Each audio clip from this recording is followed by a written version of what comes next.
Major गौरव आर्य और wing commander. Major, मैंने जब शुरुआत की तब बोला कि आप समझाएंगे, आप और विंग कमांडर।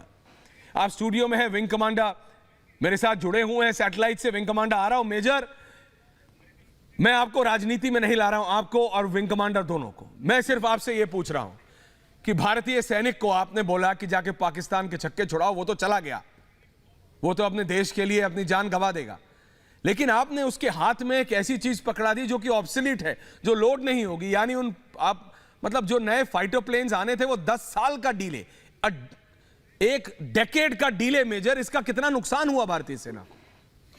बहुत बहुत धन्यवाद ऐश्वर्या, ये बड़ा इंपॉर्टेंट टॉपिक है।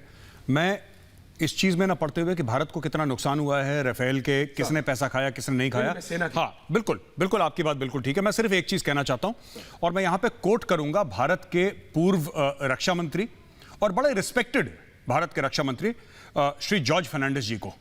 उनका स्टेटमेंट है राज्यसभा में, the number of army personnel killed और wounded in Jammu and Kashmir and the western sector during the mobilisation operation Parakram from December 19, 2001 to October 16, 2002 was 1,874. 1874 लोग, 1874 लोग, 1,874 हमारे फौजी भाई या तो शहीद हो गए या उनको गंभीर रूप से वो चोटिल हुए ऑपरेशन पराक्रम में, जो कि एक जंग नहीं थी जिसमें गोली नहीं चली, जिसमें पाकिस्तान के ऑपरेशन पराक्रम हुआ जब हमारे पार्लियामेंट के ऊपर पाकिस्तानी आतंकवादियों ने अटैक करा था, आपको याद होगा जी। उसके बाद ऑपरेशन पराक्रम हुआ था, पूरी इंडियन आर्मी, नेवी और एयरफोर्स मोबिलाइज हुई थी। ये कैजुअलिटी फिगर्स हैं 1874। आप सोच लीजिए कारगिल में हमारे कितने भाई शहीद हुए, जो कि पूरी लड़ाई थी जी। कारगिल में हमारे भाई शहीद हुए 527 कारगिल में, और यहां पे बिना जंग लड़े 1,874। जॉर्ज फर्नांडिस। मेजर, यहां पे मैं आपसे ये समझना चाह रहा हूं, आप कह रहे हैं जी, और फिर मैं पॉलिटिकल डिबेट पे जाऊंगा, सुधांशु त्रिवेदी भी जुड़ रहे हैं, लेकिन मेजर मैं ये कह रहा हूं, आप कह रहे हैं कि ऑब्सोलीट इक्विपमेंट, यानी दर्शकों समझिए मेजर क्या कह रहे हैं। मेजर कह रहे हैं भारतीय सेना ने कारगिल की लड़ाई में हमारे इतने वीर जवान नहीं खोए जितने पुराने हथियारों और पुराने जो इक्विपमेंट्स है उसके चलते खो दिए। मेजर, क्या मैं सही कह रहा हूं? बिल्कुल। मैं जो ऑपरेशन पराक्रम की बात कर रहा हूं, ऑपरेशन पराक्रम की जो कैजुअलिटीज हैं वो कारगिल की लड़ाई से ज्यादा हैं। पहली चीज मैं ये कहना चाहता हूं, ये जॉर्ज फर्नांडिस साहब का स्टेटमेंट है राज्यसभा में ऑन रिकॉर्ड। किस सरकार ने क्या करा, भाजपा कांग्रेस, मुझे उसमें कोई इंटरेस्ट नहीं है। बात यह है कि हमारे जवानों को आप उनसे कहते हैं कि साहब आप कारगिल पे चढ़ जाओ, आप उनसे कहते हैं देश की रक्षा करो।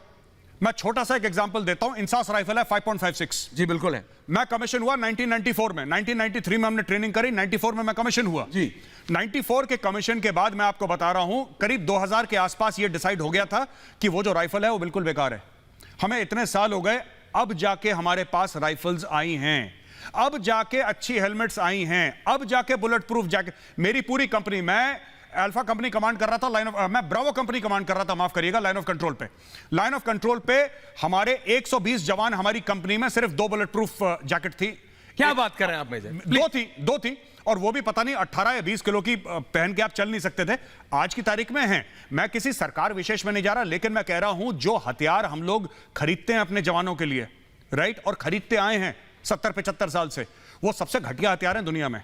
और आपका जो जवान है, आपका जो जूनियर लीडर है जी आर्मी का, captain Vikram Batra, captain Manoj Pande, right, major Padmapani Acharya ji, ये लोग कौन हैं? ये जूनियर लीडर्स हैं जो अपने हाथ में इंसास राइफल, जो कि एक घटिया तरीन राइफल है, उसको लेकर इन्होंने असंभव करा, सिर्फ मोरल मोटिवेशन पे, सिर्फ गट्स पे, सिर्फ रेजिमेंटल स्पिरिट पे। तो हमें भी थोड़ा सा इनको सपोर्ट करना चाहिए, वरना हम लोग शर्मसार हो जाएंगे कि इतना हमारे पास क्या पैसे की कमी है? बिल्कुल नहीं। हमारे पास किस चीज की कमी है? बट थोड़ा सा लालच को दूर रखें जहां पे नेशनल सिक्योरिटी का मामला है। Aishwarya, wing commander Praful Bakshi sir आपके पास आ रहा हूं। Sir, wing commander. Thank you Aishwarya. मैं अपनी बात कहना चाहूंगा, काइंडली मेरे को समझ दीजिए। ये सारी जो बात है, ये बात इसलिए है कि हमारा सिस्टम हमने एक ऐसा बनाया हुआ सन 47 से कि इसमें सब अपना गोल्डन एग खाएं, मुर्गी का लेने देने, मतलब कहने का मतलब सब फायदा उठाएं। ये सिस्टम ही ऐसा बनाया हुआ है। इसीलिए सन 47 से लेके 48 से लेके अब तक डीप स्कैंडल्स के HDW submarine, Centurion tank deal, Jaguar deal, Agusta deal और बोफोर्स डील, जितनी डील हैं सब में पैसा खाया जाता था। क्यों? क्योंकि अगर आप स्वावलंबी होगे तो बेचने वाला आपके दरवाजे पे आएगा नहीं, तो पैसा कौन खाएगा? और इस पैसा खाना मिनिस्टर नहीं होता, यह पूरी की पूरा सिस्टम बना हुआ है। मिनिस्टर तो 1.5 साल में चला जाता है, पर पूरी गवर्नमेंट और ब्यूरोक्रेसी जो बैठी है, ये सब फायदा उठाते हैं इन डील्स का। विंग कमांडर, आपको याद रहना ये कोई चाहिए। कोयला स्कैम की बात नहीं हो रही, ये कोई स्टील के प्लांट लगाने की बात नहीं हो रही, ये कोई नया फैक्ट्री लगाने की बात नहीं हो रही, ये भारत की सुरक्षा की बात है। मेरा दिल इसलिए कचोटता है कि आपने 10 साल तक फाइटर प्लेन्स इसलिए नहीं खरीदे या आपने अपग्रेड नहीं करा। विंग कमांडर, अगर इनका बस चलता 40%, 40% कमीशन इनका बस चलता, ये तो उन्हीं पुराने प्लेन्स पे पुताई करके, पेंट करके व्हाइट से लिख देते मेजर रफाल और कहते नए प्लेन आ गए, खरीद लो, 99% कमीशन है। मैं सीरियसली, मुझे लगता है 40% कमीशन। ठीक कह रहे हैं, मैं आपकी बात सर, मैं ऐश्वर्या आपकी बात समझ गया हूं, पर मैं आपको यह बताना चाहता हूं, यह सिस्टम क्यों नहीं चेंज हो रहा। यह सिस्टम इसलिए नहीं चेंज हो रहा कि अंदर की जो गवर्नमेंट है वो चेंज नहीं होती। जब बीजेपी और कांग्रेस आती जाती रहती हैं, वो नहीं चेंज होती। वो सिस्टम बदलने नहीं दे रहे, इसलिए नहीं बदलने दे रहे कि सब पैसा खाएं। ये रीजन है। आप जब तक इस सिस्टम को नहीं बदलेंगे, ये कांग्रेस और बीजेपी का सवाल नहीं रह गया है, सिर्फ ये सवाल है 1947-48 से हमने इस सिस्टम को इसलिए नहीं बदल रहे हैं। और क्यों नहीं बदल रहे, ये आपको मैंने बता दिया। पर क्या करा, जब आप कोई अपने स्वावलंबी बन जाएंगे, आप खुद HF-24 मैंने एक एयरक्राफ्ट उड़ाया था, वो इतना बढ़िया जहाज था, सुपरसोनिक जाता था विदाउट आफ्टर बर्नर, जो रफाल नहीं जा सकता, वो जाता था। पर उसको क्यों कर दिया? क्योंकि रशिया ने हमको कहा आप उसको बंद कर दीजिए। हिंदुस्तान को बंद करना पड़ा क्योंकि हम स्वावलंबी नहीं थे, हमारी फॉरेन पॉलिसी कमजोर थी और हम उसकी बातों में आ गए, अपने स्क्वाड्रन को डाउन कर दिया। तभी तो आपके 45 स्क्वाड्रन की जगह अब आप 29 स्क्वाड्रन से फ्लाई कर रहे हैं। वो ये कारण है और ये कारण रहेगा। लेकिन इसमें एक फैक्टर बड़ा कॉमन है जी। अभी सुधांशु भाई ने भोपाल गैस ट्रेजेडी वाला मामला बताया, बोफोर्स का मामला बताया और उसके बाद के तमाम सारे मामले हुए। आप एक चीज देखें कि इंदिरा गांधी भी जेल गई थी, लेकिन वो भ्रष्टाचार में जेल में नहीं गई थी।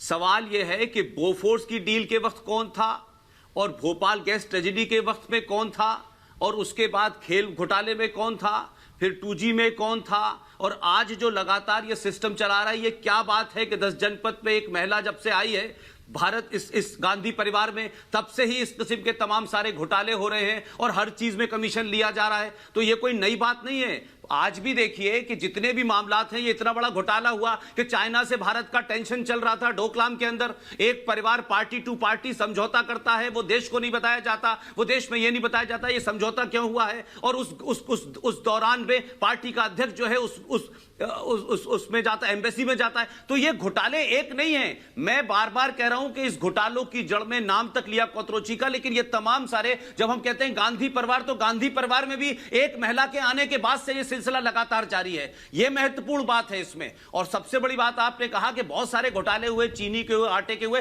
दाल के, लेकिन सेना का घोटाला राष्ट्रद्रोह है।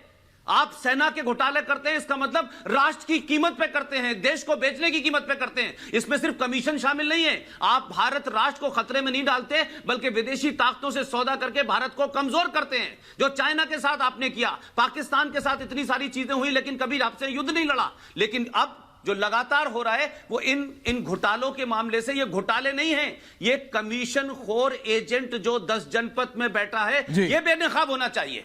मैं सिर्फ इतना बता रहा हूं पुष्पेंद्र कुलशेष जी, जब कोर्ट दे मिलान में उस जज से जाके मैंने वो सवाल किया था, एक त्रिपाठी जी, एक मिनट, अरे आ रहा हूं त्रिपाठी जी, आपने बोला, उन्होंने बता दे, मैं बता रहा हूं, कोर्ट दे मिलान में जाके सुधांशु त्रिवेदी जी जब उस जज से, मार्को मायो से, जब उन जज साहब से बात की थी ना, वो उन्होंने जितने नाम लिए थे उसमें एक नाम ऐसा नहीं था जो कांग्रेस की टॉप ब्रास में नहीं था। सारे नाम लिए थे उस जज ने। पुष्पेंद्र जी, जजमेंट में और उस जज ने बोला कि ये आया है भाई, और इंग्लिश में, इटालियन में भी नहीं, उस इंग्लिश में त्रिपाठी जी जो आपको और मेरे को दोनों को समझ आ जाएगी। सर मैं एक सवाल पूछना चाह रहा था, ये कांग्रेस के जो प्रवक्ता हैं स्क्रीन आ रहा हूं सुधांशु जी। क्योंकि मैं किसी पॉलिटिकल पार्टी का नहीं हूं। आपने हैल का नाम लिया सर, हिंदुस्तान एरोनॉटिक्स लिमिटेड। मैं ये जानना चाह रहा हूं कि जो राफेल डसॉल्ट एविएशन है, जो सर ये जहाज बनाता है, उसका हैल से क्या लेना देना है? मैं समझ नहीं पाया सर। ये तो 36 जहाज बाहर से आए हैं, उसमें हैल क्या करेगा? मैं ये समझ नहीं पा रहा हूं जी। हिंदुस्तान के इसलिए बता रहा हूं कि जब वहां का एडवाइस लिया गया था, गौरव जी कहा था कि कोई टेक्निकल ऐसी चीज होनी चाहिए, नॉन टेक्निकल लोग उसमें ले लिए गए, किसकी सिफारिश पे लिए गए थे। इसका पूरा प्रकरण आपकी चैनल पर कितनी डिबेट हो चुकी है जिस वक्त 2019 में 2017 में, तो ये चीजें तो ढकी हुई हैं गौरव साहब। आप तो सम्मानित आर्मी के लोग हैं और आर्मी को हमारा सैल्यूट था, है और रहेगा। आर्मी को पॉलिटिसाइज नहीं करते, आर्मी के नाम पे हम राजनीति नहीं करते सर। मैं आर्मी लोगों के नाम पर हम लोग सर, मैं सिर्फ आपसे, अगर आपकी इजाजत हो सर, तो मैं सिर्फ यह पूछना चाहता हूं कि एयरफोर्स ने बोला कि हमें राफेल चाहिए। मैंने खुद एयरफोर्स के सर्विंग ऑफिसर से बात करी है, वो खुश हैं, कह रहे हैं काफी अच्छा जहाज है। एयरफोर्स ने फाइनलाइज करा राफेल, फ्रांस की एक कंपनी ने हमें बना के दिया, हमने फ्रांस की कंपनी को पैसे दिए। मैं फिर से कांग्रेस भाजपा का मेरा कोई लेना देना नहीं है सर, मुझे कोई फर्क नहीं पड़ता। मैं सिर्फ आपसे बड़ी विनम्रता पूर्वक यह पूछना चाहता हूं सर कि मैं भी एक सवाल पूछूंगा। बिल्कुल सर।